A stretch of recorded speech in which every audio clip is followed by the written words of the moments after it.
So today we are reading A Game of Thrones by George R. R. Martin, and please let me know and like and subscribe if you do enjoy.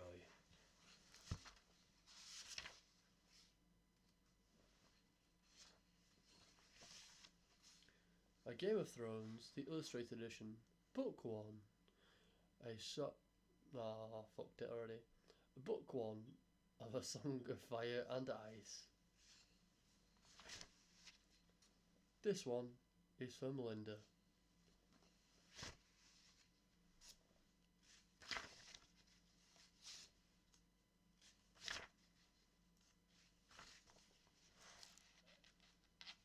One second, I need to find where it starts.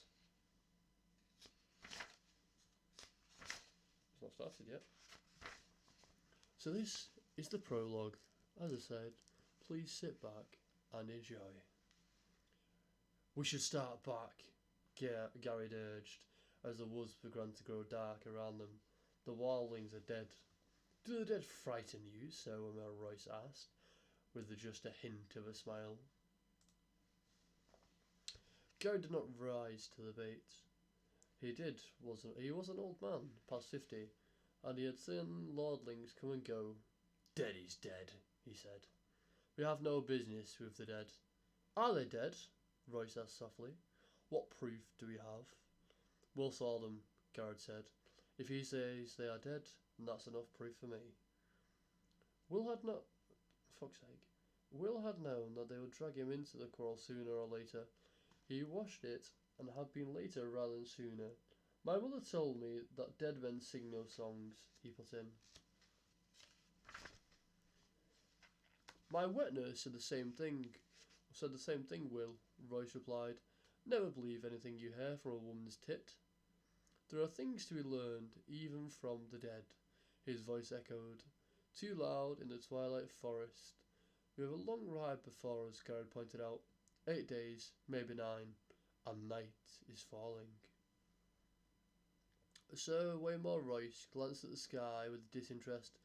It does it every day about this time. Are you unmanned by the dark, Garrett? Will could see the tightness around Garrett's mouth, the barely suppressed anger in his eyes under the thick black hood of his cloak. Garrett had spent 40 years in the Night's Watch, man and boy, and he was not accustomed to being made light of. Yet it was more than that. Under the wounded pride, Will could sense something else in the older man. You could taste it, a nervous tension that came perilous close to fear. Will shared his unease. He had been 4 years on the wall, the first time he has been sent beyond. All of the old stories coming rushing back, and his bowels turned to water. He laughed about it afterwards. He was a veteran of 100 rangings by now, and the endless dark wilderness, the southern called the Haunted Forest, had no more terrors for him. Until tonight, something was different tonight. There was an edge to this darkness that made his hackles rise. 9 days they had been riding, north and northwest, and the north again, farther and farther from the wall. Hard on the track of the band of wildling raiders, each day had been worse than the day that came before it. Today was worst of all, and a cold wind was blowing of the north, and it made the trees rustle like living things all day. Will had felt as though something were watching him, something cold and implacable, that loved him not. Garrett had felt it too. Will wanted nothing so much as to ride hellbent for safety of the wall, but that was not a feeling to share with your commander, especially not a commander like this one. Sir Waymore Royce was the youngest son of the ancient house, with too many heirs. He was a handsome youth of 18, grey-haired and grateful and slender as a knife. Mounted on his huge-backed destrier, the knight towered above Will and Gerard on their small garrons. He wore black leather boots, black woolen pants, and black moleskin gloves, and a fine supple coat gleaming black ringmail over layers of black wool and boiled leather. Sir Waymore had been a small brother of the Night's Watch for less than half a year, but no one could say he had not prepared for his vocation, at least in so far as his wardrobe was concerned. His cloak was a crawling glory, sable thick and black and soft as sin. Bet he killed them all himself, he did. Garrett told the barracks over wine, twisted their little heads off, our mighty warrior. They had all shared the laugh. It is hard to take orders from a man. It is hard to take orders from a man you laughed at it in your cups. Will reflected. As he sat shivering atop his garron, Garrett made felt the same way. Same. Marmon said, as we should be able to track, we should. Marmon said, as we should track them, and we did. Garrett said, they're dead. They shan't trouble us no more. There's a hard riding before us. I don't like this weather, and if it snows, we could be a fortnight getting back, and still is the best we could hope for. Ever seen an ice storm, my lord? The lordling seemed not to hear him. He studied the deepening twilight in that half-bored, half-distracted way he had. Will had ridden with the knight long enough to understand that it's best not to interrupt him when he looked like that. Tell me again what you saw, Will. All the details. Leave nothing out.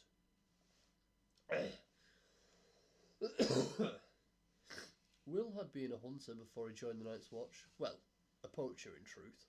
Mallister Free Riders have caught him red-handed in Mallister's own woods, skinning one of the Mallister's own bucks, and it had been a choice of putting on the black or losing a hand.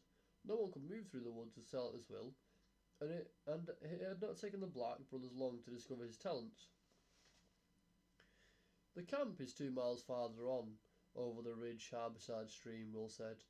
I got close and I dared.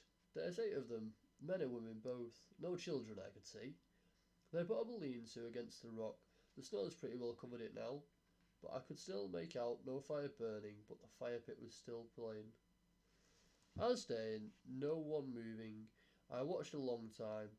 No living man ever lay so still. Did you see blood? Well, no, Will admitted. Did you see any weapons? Some swords, a few bones. One man had an axe, heavy loving, double-bladed, a cruel piece of iron. It was on the ground beside him, right beside his hand. Did you make any note of the position of the bodies? Will shrugged. A couple are sitting up against the rock, most of them on the ground, fallen like... Oh, sleeping, Roy suggested. Fallen, Will insisted. There's one up on the ironwood, half hidden. The branches as far eyes.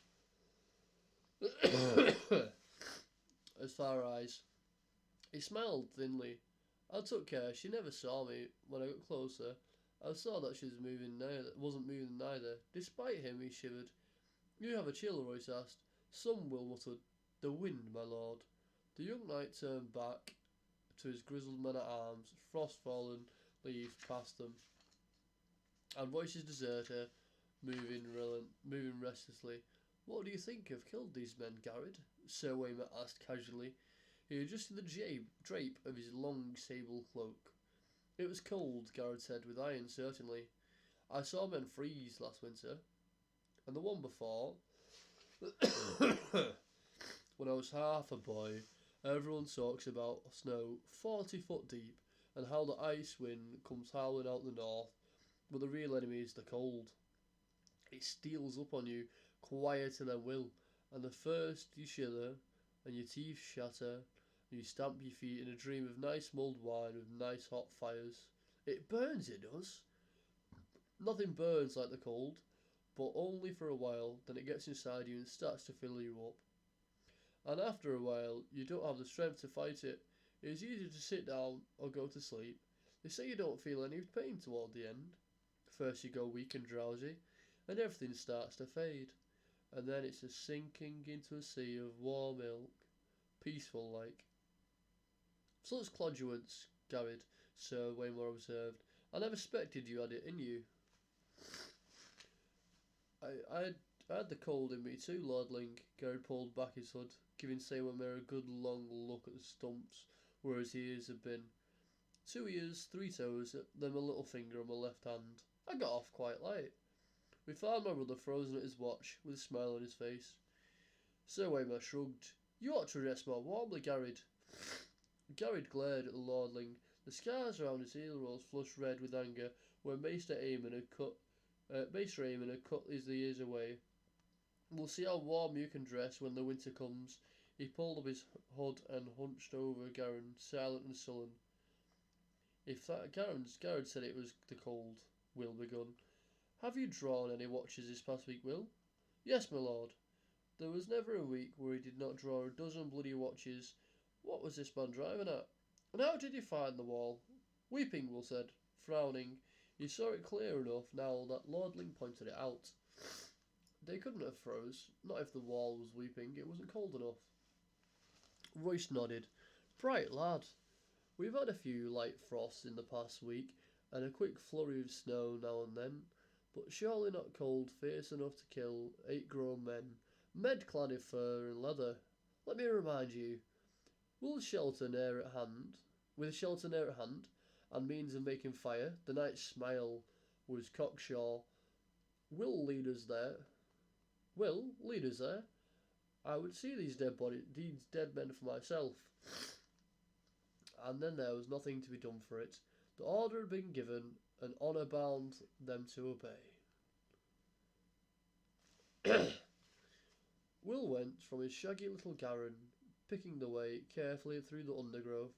A light snow had fallen the night before, and there were stones and roots sinking lying just under the crust, waiting for deserters, snorting impatiently. The war horse was the wrong mount for ranging, but try and tell that to the lordling. Garrett brought up to the rear. The old man at arms muttered to himself as he rode. Twilight deepened, the cloudless sky turned into deep purple, the colour of an old bruise, then faded to black. The stars began to come out, a half-moon rose. Will was grateful for the light. We can make it a better place than this, surely, Roy said when the moon was fully risen. Not with the horse, Will said. Fear had made him insolent. Perhaps my lord would care to take the lead. Sir Waymore Royce did not deign to reply. Somewhere off in the woods, a wolf howled. Will pulled his garron over beneath. What?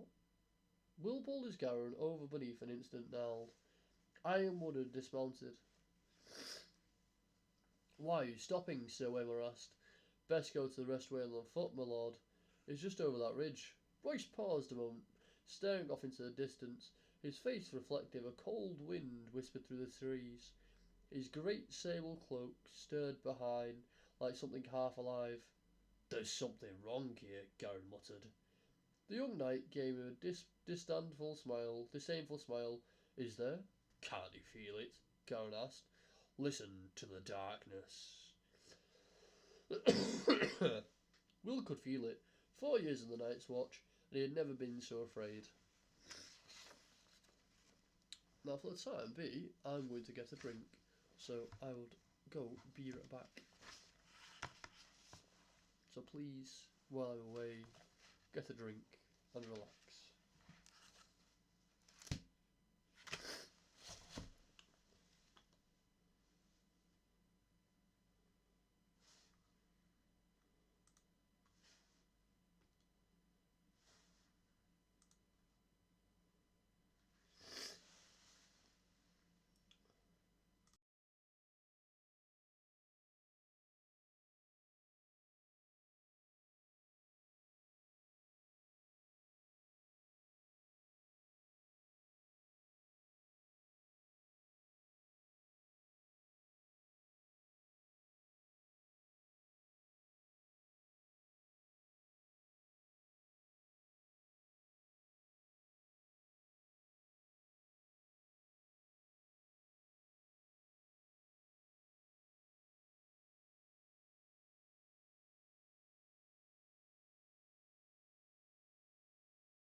Apologies, one more while I get a drink.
And now we are back to Game of Thrones.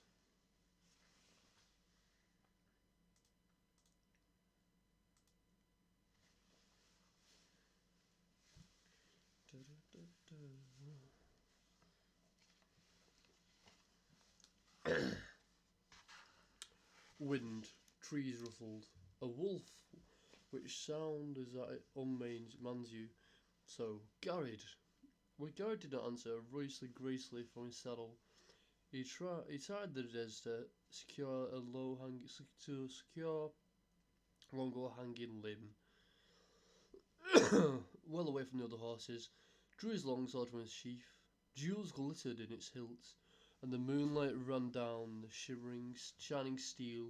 It was a splendid weapon, castle forged, and a new made from the look of it. Will doubted it ever had been swung in anger. The trees place crows here, Will warned. The sword will tangle you up, my lord. Better a knife.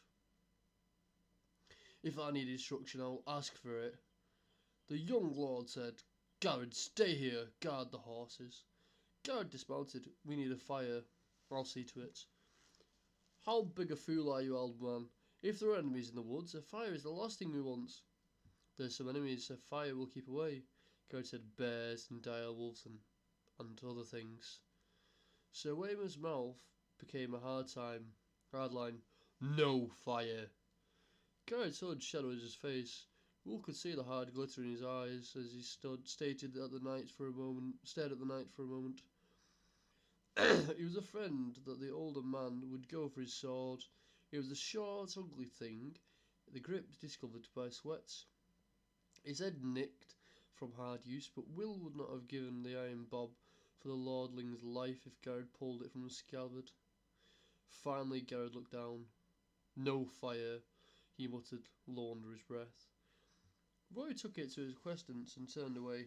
Lead on, he said to Will. Will threaded their way through the thicket and then started up the slope to the low ridge where it had found the vantage point under a sentinel tree. Under the thin crust of snow, the ground was damp, muddy and slick footing, with rocks and a hidden roof that will trip you up.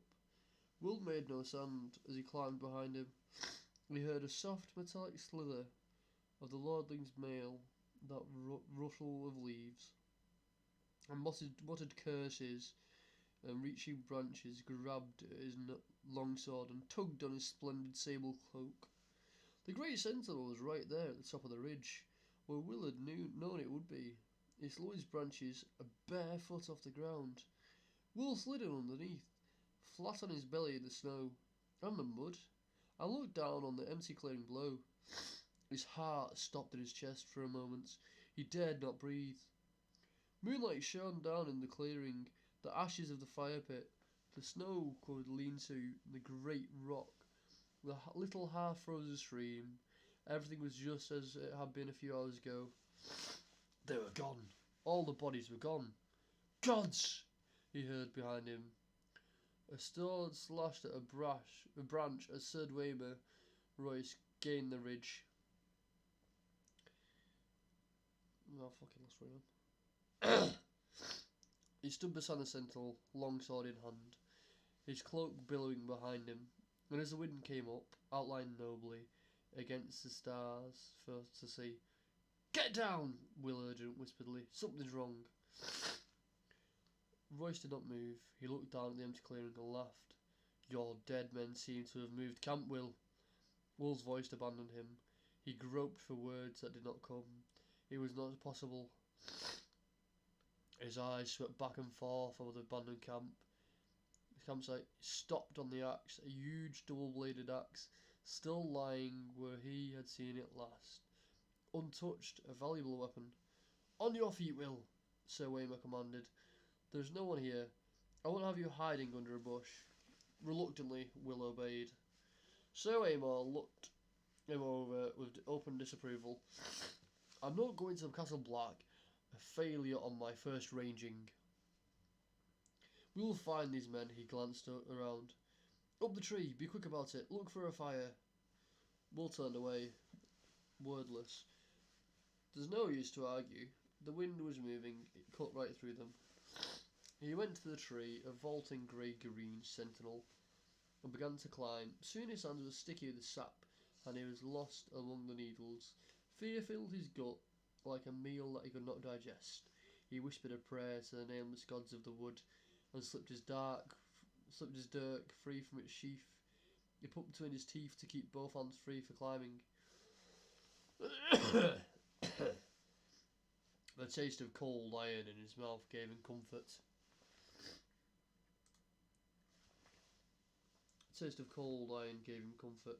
Down below, the lordling called out suddenly, "Who goes there?" Will heard uncertainly in the challenge. He stopped climbing, he listened, he watched. The woods gave answer, the rustle of leaves, the ice rush of the stream, a distant hoot of a snow owl. The others made no sound. Will saw movement from the corner of his eyes. Pale shapes gliding through the wood. He turned his head, glimpsed a white shadow in the darkness, then it was gone. Branches stirred gently in the wind, snatching at one another with wooden fingers. Will opened his mouth to call down a warning, and the woods seemed to have froze his throat. Words seemed to have frozen his throat. Perhaps he was wrong.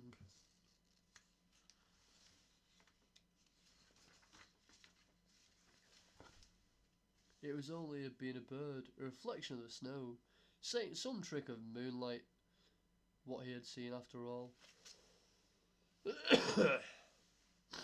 Will, where are you, Sir Mayo called up. Can you see anything? He was turning in a slow circle, suddenly, his sword in hand. He must have felt through, and Will felt them. There was something not... What? I fucking lost my multi. There was nothing to see. Answer me! Why is it so cold? It was cold, shivering. Will clung more tight to his perch, his face pressed hard against the trunk of the sentinel. He could feel the sweet, sticky sap upon his cheek. A shadow emerged from the dark of the wood. It stood in front of Royce, tall. It was and gaunt of old bones, with flesh pale as milk. Its armour seemed to change colour as it moved. Here it was, white as new fallen snow, there black as shadow, everywhere dappled with deep grey green of the trees. The pattern ran like moonlight on the water, with every step it took. Will heard the breath go out of Sir Waymer in the long hiss. "Come no farther," the lordling warned. His low voice cracked like a boy's. He threw the long sable coat back over his shoulders to free his arms for battle, and took his sword in both hands. The wind stopped. It was very cold. The other slid forward on silent feet. In its hand was a long sword like none that Will had ever seen. No movement metal had gone into the forging of the blade. It was alive with moonlight, translucent, a shard of crystal so thin that it seemed almost to vanish when seen edge on. There was a faint blue shimmer to the thing, a ghost light that played around its edges, and somehow Will knew it was sharper than any razor. Sir Waymer met him bravely. "Dance with me, then." He lifted his sword high above his head, defiant. His hands trembled from the weight of it, or perhaps from the cold. Yet at this moment, Will thought, he was a boy no longer, but a man of the night's watch. The other halted. Will saw its eyes, blue, deeper and bluer than any human eye, a blue that burned like ice. They fixed on the long sword, trembling on high,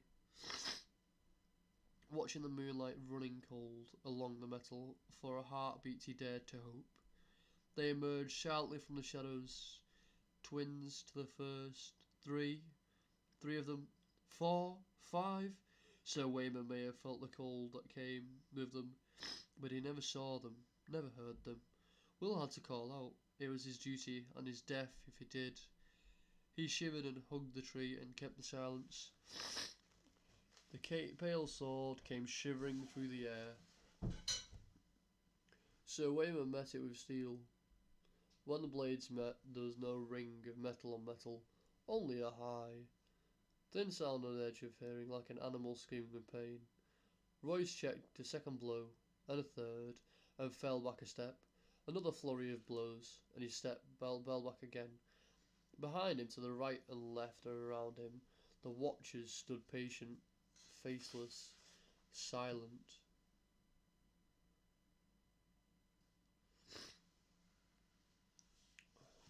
The shifting patterns of their delicate armour making them all be invisible to the wood. Yet they made no move to interfere. Again and again the swords met until Will wanted to cover his ears against the strange, anguishing keening of their clash. Sir Waymer was panting from the effort now, his breath streaming in the moonlight. His blade was white with frost, the other danced with a pale blue light. Then Royce's parry came a beat too late. The pale sword bit through the ring mail beneath his arm. The young lord cried out in pain. Blood welled between the rings. It steamed in the cold, and the droplets seemed red as fire when they touched the snow. Sir Waymer's fingers brushed his side. His moleskin glove came away soaked with red. The others said something in a language that Will did not know. His voice was like a crackling of ice on the winter lake, and the words were mocking. Sir Waymer Royce found his fury. "For Robert!" he shouted. He came up snarling, lifting the frost-covered longsword with both hands and swinging it around in a flat sidearm slash with all his weight behind it. The other's parry was almost lazy. When the blades touched, the steel was shattered. A scream echoed through the forest night, and the longsword shivered into 100 brittle pieces, the shards scattering like a rain of needles. Royce went to his knees, shrieking and covering his eyes. Blood welled between his fingers. The watchers moved forward together, as if some signal had been given. Swords rose and fell, all in a deathly silence. It was cold butchery. The cold blade sliced through his ring mail as if it was silk. Will closed his eyes. Far beneath him he heard voices and laughter sharp as icicles. When he found the courage to look up again, a long time had passed and the ridge was empty. He stayed in the tree, scarce daring to breathe, while the moon crept slowly across the black sky. Finally, his muscles cramping and his fingers numb with cold, he climbed down. Royce's body lay face down in the snow, one arm outflung. The thick sable